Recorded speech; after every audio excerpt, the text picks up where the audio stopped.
Bonjour à tous et à toutes et bienvenue sur Cannes les Reims TV, sur votre chaîne locale sur le canal 30 et chez tous les opérateurs Orange, Bouygues, SFR et Free. Dans votre émission Portrait People, aujourd'hui on est avec Franck Semona qui est acteur comédien. Bonjour Franck. Bonjour. Ça va? Oui, très bien. Bon, on est dans un lieu qui est quand même assez artistique, hein, parce que quand même c'est la scène 55 ici à Mougins, où vous y êtes, vous enseignez aussi, on va en parler d'ici quelques instants. Vous avez toujours été attiré par le spectacle, ça date de l'enfance, j'ai l'impression. Ah, de tout petit, je me souviens très bien, j'ai 4 ans, je suis place Montevideo au Mans, et on joue aux cow-boys et aux indiens avec mes copains Titi et Régis, mais véridique. Hein. Okay, ouais. Et je suis dans le jardin devant chez les parents de Régis, qui avait une Renault 12 orange, ça ne s'invente pas, et je me rappelle très bien de ça, et un portail blanc en métal. Et je me souviens très bien espionner comme ça et dire je veux jouer aux cow-boys et aux indiens toute ma vie. C'est ce que je veux faire toute ma vie. Et finalement, c'est ce que j'ai réussi à faire. Alors, le théâtre, la comédie, il y a aussi le chant. Oui, ça, c'est de manière amateur. Je prends ma guitare. C'est ça qui est quand même sympa, c'est que du coup, je découvre aussi que dans votre formation, il y a aussi cette partie chant qui revient. Ça fait partie de votre formation. Votre métier, c'est la voix. Oui, c'est ça. Mon père m'a gentiment donné son timbre de voix, donc j'en profite. Mais il chantait ? Non, pas du tout. Mais il avait un timbre de voix qui était, qui est toujours.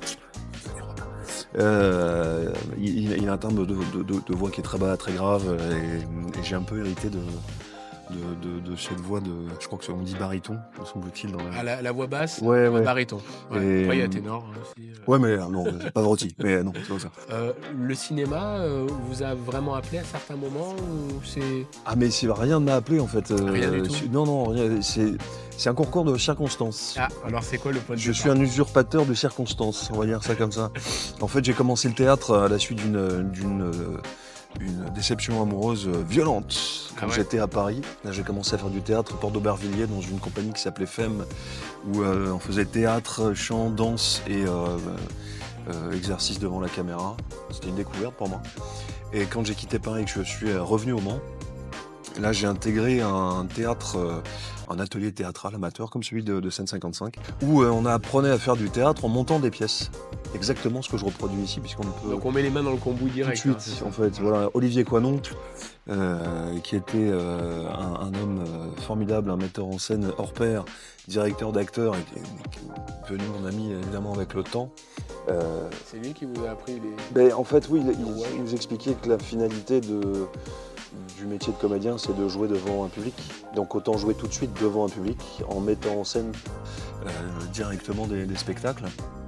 Et c'est ce qu'on a fait pendant 10 ans ensemble, de 2002 à 2012, jusqu'en février 2012, date à laquelle il a décidé de partir ailleurs. Mais voilà, donc c'est de cette manière que j'ai appris en fait à faire du théâtre et que j'ai appris à faire mon métier, c'est-à-dire en montant des projets et en les présentant à un public. Alors, section de recherche, évidemment, parce que ça, c'est quelque chose qu'on vous parle souvent. Hein. Oui, mais vous avez marqué les esprits. Ouais, mais ça, c'est pareil, c'est l'histoire du cow-boy et des Indiens. Voilà. On y est, quoi.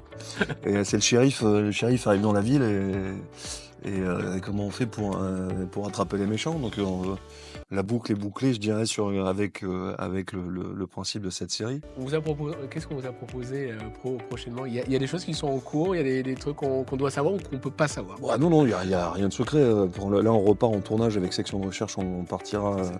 J'ai reçu d'ailleurs aujourd'hui ce qu'on a tourné au mois de novembre-décembre dernier dans la vallée de la Maurienne. C'est un épisode qui s'appelle Neige de sang, donc ce sera diffusé dans les prochains mois. Et les prochains épisodes, donc là c'était la vallée de la Maurienne en hiver, très froid, moins 15. Un vrai congélateur, mais vraiment un vrai congèle. Et on repart pour un nouveau téléfilm qui aura lieu au soleil à nouveau. On parlait justement le fait d'interpréter un personnage face caméra, même avec les autres comédiens qui vous entourent, finalement de se retrouver sur scène. Quel est le plus kiffant des deux ? Est-ce qu'on peut...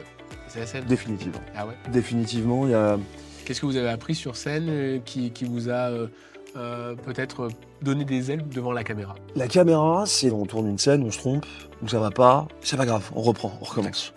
Le théâtre, vous êtes en équilibre sur un fil. sans avoir de possibilité de vous retenir de quoi que ce soit. Il faut pas se tromper, il faut pas paniquer et il faut rester bien en place. Je suis aussi pilote amateur de moto et je vais régulièrement sur des circuits. Et C'est pareil aussi, hein. notamment j'y vais demain et c'est exactement les mêmes sensations, j'ai la même adrénaline en fait. Quand on rentre dans les virages, on est sur un fil. Et le théâtre c'est la même chose. Et si on est en manque de concentration un instant, on se laisse partir un peu et c'est fini, on est par terre aussi de la même manière. Et il y a de ça, je vais pas dire du danger parce qu'il n'y a pas de danger à être sur scène évidemment, mais il y a de l'adrénaline, il y a de l'art, vraiment, il y a de l'envie d'excellence, il y a de la concentration, il y a de l'abnégation, il y a beaucoup de travail au préalable, de beaucoup de recherche de justesse, de précision sur les personnages, sur les émotions qu'on veut donner. Tout ça, c'est quelque chose de très très riche. Alors évidemment, quand on part de là, Oui. je fais 10 ans de cette école avec Olivier Coinon, quand on part de là et qu'on arrive devant une caméra et qu'on dit bah, on va la refaire. Pourquoi? Problème de micro, problème d'articulation, problème de son, problème de ci, de ça, il y a plus cette magie de la scène. Mais je pense que si vous demandez à des chanteurs ce qu'ils préfèrent, est-ce que c'est d'être enfermé en studio, enregistrer un album C'est sûr, ouais. de qualité propre qui va être remixé derrière, ou d'être sur scène avec une foule de 80 000 personnes devant eux, Le choix est vite. je pense. Ouais. Je pense. Non, mais c'est vrai, c'est vrai, c'est une vrai. autre forme de travail. C'est quoi votre meilleur souvenir de rigolade lors d'un tournage? Oh, il y en a plein. Il y a des anecdotes sympas? Il y en a plein. Il y a même des bêtisés qui ont été faits là-dessus par TF1 où ça devient insensé en fait. On part sur des trucs. Il n'y a rien de précis, mais voilà, parfois l'hyper concentration sur des scènes qui peuvent être des scènes d'émotion par exemple, où on va vraiment enrichir nos personnages et être vraiment concentrés et impliqués. Et puis une anecdote va passer, j'en sais rien moi. Un téléphone qui va sonner, une bouteille qui va tomber, un truc qui va nous sortir de la scène et c'est parti pour un fou rire. Parce que le fou rire est absurde, il est mal à propos en fait. Ouais. Et on va partir comme ça sur des trucs en série, mais non, il y en a pas de particulier. C'est dur à les raconter, donc faut les vivre. Oui, c'est ça. c'est des trucs, ouais, c'est des crises de rire qui sont séquencées et très courtes. Quel personnage, justement, vous rêveriez d'incarner? Plein. Il y en a pas un en particulier. Moi, j'étais fan du commissaire Maigret, par exemple, Ouais. ou de Colombo, ou des mecs qui avaient une personnalité qui était assez. Le côté flic, hein, vous aimez bien. Ouais, mais Ce qui ressort un petit peu. ouais, mais très très différent des flics. Très différent d'un flic comme Lucas Auriol, par exemple. Ok. J'avais une empreinte. Je me souviens de trucs. Moi, quand j'étais vraiment minot, il y avait une médecin de nuit. Je me rappelle de Ouais. ça avec la R5 blanche Ouais. et le truc noir. Il m'a marqué médecin de nuit et la série policière de l'époque, c'était avec Yves Régnier. Ah oui. Oui.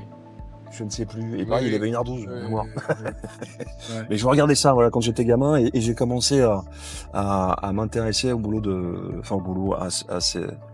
cette culture de l'enquêteur, par Colombo, par Jean Richard, qui était le premier à interpréter Commissaire Moulin. Et Commissaire Moulin, c'était justement Yves Régnier. Mais j'aime bien ces personnalités assez atypiques, soit très sombres, soit complètement hagards comme l'était Colombo. Alors voilà, si demain je devais remonter un truc d'enquête, parce que c'est sympa les trucs d'enquête, je trouve que tout ce qu'il fait en série télé de toute façon a quelque chose de l'enquête, et c'est ce qui est captivant. J'aimerais bien trouver un personnage de cette épaisseur. On arrive vers la fin de cette interview. La Côte d'Azur, évidemment, voilà, vous êtes arrivé là, on parlait de hasard. Par hasard, mais justement, qu'est-ce qui vous plaît dans ce par hasard-là? La carte postale, les routes sinueuses de montagne, ou la 1-7 qui rejoint Mandelieu également à Fréjus pour faire de la moto. Ça, c'est le côté C'est pas sportif mal. aussi. Ouais. Ouais. Il y a des salles de sport effectivement partout. Et oui, la Côte d'Azur avec les sites Tolérans, c'est quand même un site absolument fantastique à visiter. On a de la C'est chance. Non, mais il y a une ville comme Paris qui est chargée d'histoire. Et il y a un cadre de vie ici et un confort de vie qui est tout à fait exceptionnel. On a la montagne à moins d'1 heure si on va à Gréolière, si on monte un peu plus haut, 1 h 30 pour trouver Oron et Isola 2000 et d'autres stations, Valberg ou La Fouge, enfin il y en a plein d'autres. Vous il y a savez, la mer, il y a vous savez on a bien parler de la l'Italie. Côte d'Azur. Hein. Ah non, mais c'est bien, non. C'est fantastique. Vous en avez fait le tour, c'est ça? C'est fantastique. Eh ouais. Et on a couvert en plus avec section de recherche, effectivement, l'ensemble des Alpes-Maritimes, de Fréjus à Menton, en montant à Oron. Ouais, on a couvert pas mal de sites. Et ici, à Mougins aussi, on a beaucoup tourné grâce à Richard Galli et on était très contents de le faire. En tout cas, moi, je voulais vous remercier d'avoir accepté de nous recevoir parce qu'on est venu à vous, on avait envie justement C'est très aimable d'avoir d'échanger fait le un petit peu déplacement. pour parler de ce que vous faites, de parler aussi du théâtre, de ce qui évolue, de ce que vous aimez, de ce qui vous touche en plein cœur. Voilà, vous allez pouvoir retrouver cette émission sur le Canal 30 et aussi sur notre site internet www.lerinstvradio.fr. Merci Franck, à Merci bientôt. beaucoup.